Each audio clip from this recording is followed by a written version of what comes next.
ఇస్తున్నారు. మన డబ్బు తీసుకొని వాడేం చేస్తాడంటే ఒక్కసారి వినండి తల్లి. వల్ల ఒకే సంఘం కాబట్టి సమృద్ధిగా మనం సేవ చేయగలిగాం. కానీ ఇప్పుడు కల్వరి సతీష్ ఉన్నాడు గదా! మన ఇంట్లో ఎంతుంటే అంత బంగారము, డబ్బులు, ఇత్తడి పాత్రలు, ఇంకా నయం మనం వండుకునే బగోన్లు ఇయ్యమనలేడు. చర్చి వాడు ఏర్పాటు చేశాడు. ఏర్పాటు చేసిన తర్వాత ఏమంటున్నారంటే ఇంకొకసారి ప్లే చేస్తాను వినండి.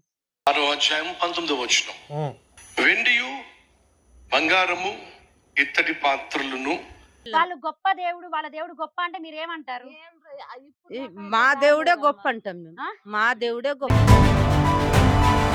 జై జగదంబ, జై భవాని. అయితే అమ్మా మీరందరూ సేవలాల మహారాజును పూజిస్తారు, లేకపోతే మన అమ్మవారిని పూజిస్తా ఉంటారు. అయితే చాలా మంది ఏం చేస్తుంటే ఈ ఊర్లోకి ఎప్పుడైనా మత మార్పిడిలు వచ్చారమ్మా అంటే క్రిస్టియన్ వాళ్ళు అంటారు చూడండి, క్రీస్తు మతం వాళ్ళు అంటారు కదా, వాళ్ళు ఎప్పుడైనా ఈ కాలనీలోకి వచ్చారా? మీకు ఆపోజిట్ లోనే అట్టే చర్చ్ ఉంది కదా, వాళ్ళు ఎప్పుడైనా మీకు రోగాలు తక్కువైతే అని కానీ ఇంకేమైనా చెప్పి మీ చుట్టాలకు కానీ అట్లా వచ్చారా ఎవరన్నా మీ దగ్గరికి? రాలేదు. ఎందుకు రాలేరు అంటే మీరు వినరా? పర్లేదు ఇప్పుడు ఇట్లా వాళ్ళు చెప్పినా కూడా మనం వాళ్ళ మతంలో మారమని రారు వాళ్ళు. ఓకే. ఎందుకంటే మన ధర్మం గొప్పది అని మీకు తెలుసు కాబట్టి మారరు. అందుకు, అంతేనా? అయితే నేను మీకు ఒక చిన్న ఏముంది మీ ఇంట్లో? దుర్గామాత ఉంది. కాబట్టి వాళ్ళు క్రిస్టియన్ వాళ్ళు పిలిస్తే మీరు పోరు. పోము, మేము గలివాము. కలవరు కదా?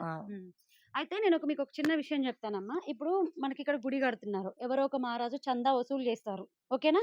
ఏం చేస్తారు? మీకు తోచినంత మీరు ఇస్తారు. మీరు 1000 ఇస్తారా, 500 ఇస్తారా, 10 ఇచ్చినా, రూపాయి ఇచ్చినా తీసుకుంటారు. వద్దు అని అంటారా? అనరు. మీరు ఏం చేస్తారంటే అమ్మవారికి నేను ఎక్కువ ఇస్తే నాకు అమ్మవారు ఎక్కువ ఇస్తది. ఏదో మీ ఇంట్లో కలిగినంత 5000, 10,000 గుడి కడతామంటే, లేదు అన్నదానం జరుగుతుంటే 100, 500 ఇస్తారు. ఓకే. ఇది మన సంతృప్తి కోసం మనకు నచ్చినంత, మనకు తోచినంత ఇస్తాము. ఓకే. ఇంతవరకు బాగుంది. అయితే చర్చి పాస్టర్‌కి మన గుడిలో పూజారికి తేడా చెప్తా తల్లి. ఒకసారి వినండి. ఒక చర్చి పాస్టర్ అమ్మ మియాపూర్‌లో ఉంటది. భాగ్యనగరం అంటే హైదరాబాద్ మియాపూర్‌లో ఒక చర్చ్ ఉంటది తల్లి. అతని పేరు కల్వరి సతీష్. ఓకే. పెద్ద పాస్టర్ ఆయన. ఎంత అంటే కొన్ని వేల కోట్లు ఉంది ఆయన దగ్గర డబ్బు. ఆ డబ్బంతా ఎవరిది? మళ్ళా మనదే. అంటే మన హిందువులు మతం మారిన తర్వాతే ఆయనకు దశమ భాగాలకు క్రిస్టియన్స్ ఇస్తున్నారు. మన డబ్బు తీసుకొని వాడు ఏం చేస్తాడంటే ఒక్కసారి వినండి తల్లి.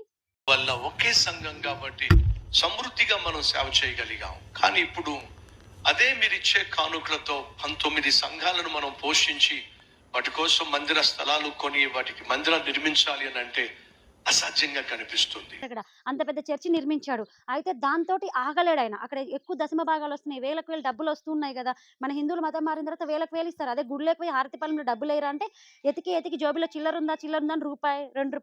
10 వేస్తాడు. కానీ వాడు మతం మారితే ఏం చేస్తున్నాడంటే లక్షలు ఇస్తున్నాడు వాడికి.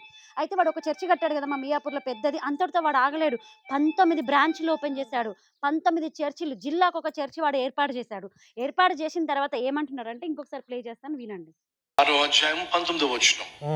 వెండియు బంగారము ఇత్తడి పాత్రలను ఇనుప పాత్రలను యెహోవాకు ప్రతిష్ఠితములగును.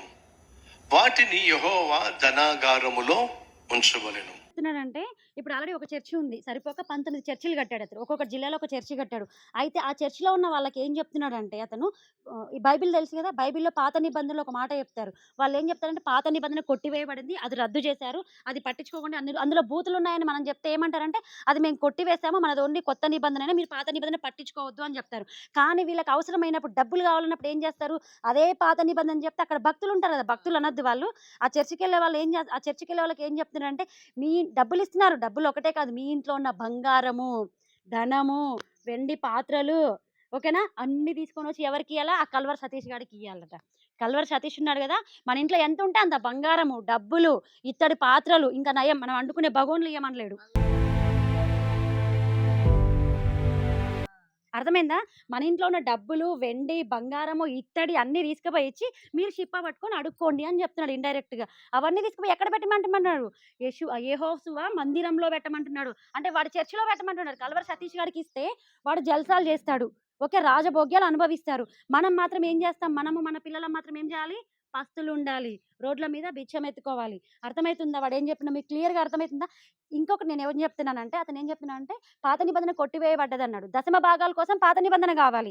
వెండి బంగారాల కోసం పాత నిబంధన కావాలి. ఇంత క్లియర్‌గా చెప్పాను. మీకు అర్థమైంది కదా?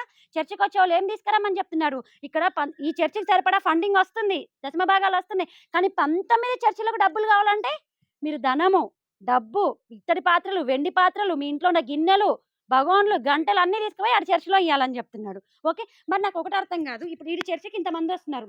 19 చర్చిల్లో కూడా 19 మంది గొర్రెలు వస్తా ఉంటారు కదా అక్కడికి. ఏ జిల్లాలో ఆ జిల్లాలో చర్చిలోకి వస్తా ఉంటారు కదా. వాళ్ళు కూడా దశమ భాగాలు వేస్తా ఉంటారు కదా. మరి ఆ డబ్బులంతా ఎటు పోతున్నాయి? ఏం చేస్తున్నాడు వాడు?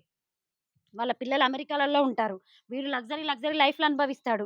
ఓకే. కారు తీయడానికి ఒక మనిషి, కారులో డోర్ తీయడానికి ఒక మనిషి, ఇంతమంది కావాలా వాడికి.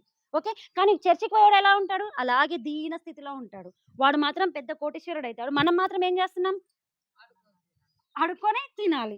అర్థమైందా? అయితే ఇప్పుడు మీకు చర్చి గురించి చెప్పాను కదమ్మా! ఇప్పుడు మనం గుడి గురించి చెప్దాం. ఓకే. నేను మీకు ఆల్రెడీ ఫస్ట్‌లో చెప్పిన. ఇప్పుడు మీ సేవలాల్ మహారాజ్ గుడి కడుతున్నారనుకోండి. మీ గుడి కట్టేటప్పుడు మీ మహారాజ్ మీ ఇంటికొచ్చి, నేను ఇంకా పంతులు కూడా అనట్లేదు. మీ మహారాజ్ మీ ఇంటికొచ్చి, మీ ఇంట్లో ఉన్న బంగారము, వెండి అన్నీ ఇవ్వండి. మీ పొలాల్లో మన సేవలాల్ మహారాజ్‌కి రాసియ్యండి. లేకపోతే భవానీ అమ్మ గుడికి రాసియ్యండి అని మీ మహారాజ్ చెప్పాడా? ఏం చెప్పాడమ్మా మీ మహారాజ్ గుడి కట్టేటప్పుడు ఇక్కడ? చెప్పలేడమ్మా, రావాలి మొక్కాలి ఆ! చేసింది తినాలి ఆ! అంతే. మీకు తోసింది ఇయ్యండి. అది చేసింది ఆ! ఇవ్వండి. గుడి గుడి ఉంది.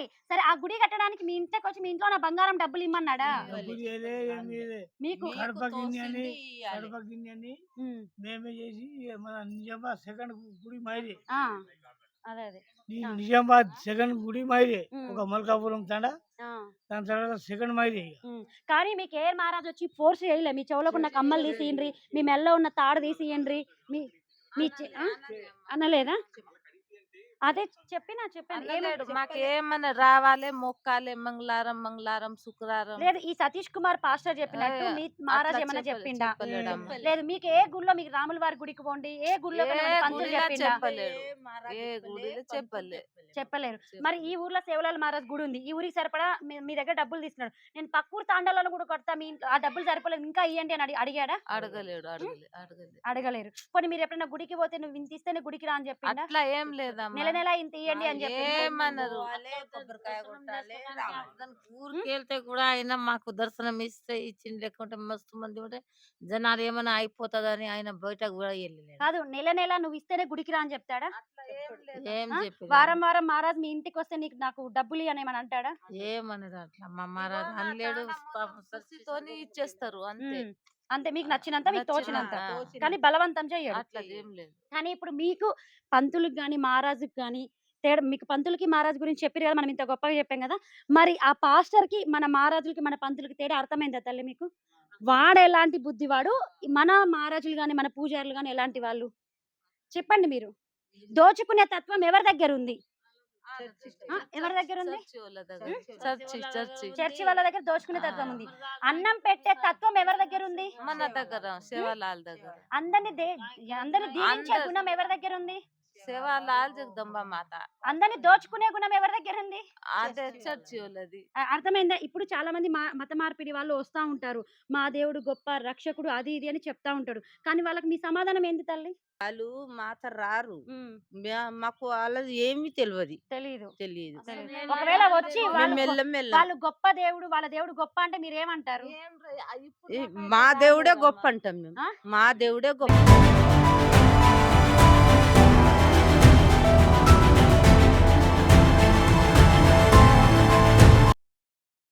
ఇందాక చూసారు కదండీ! ఇలా మేము పల్లెల్లో జాగృతం చేయడం కోసం, ఎక్కడ సోషల్ మీడియా అంటే ఏంటో తెలీదు వీళ్ళకి. అలాంటి దగ్గరికెళ్ళి మేము హిందువులను జాగృతం చేస్తా ఉంటామండి. కాబట్టి ఈ పల్లెల్లో జాగృతం కోసం మోక్షధర్మ ట్రస్ట్‌కు ప్రతి ఒక్కరు ఆర్థికంగా సహకరించగలరని మనవి.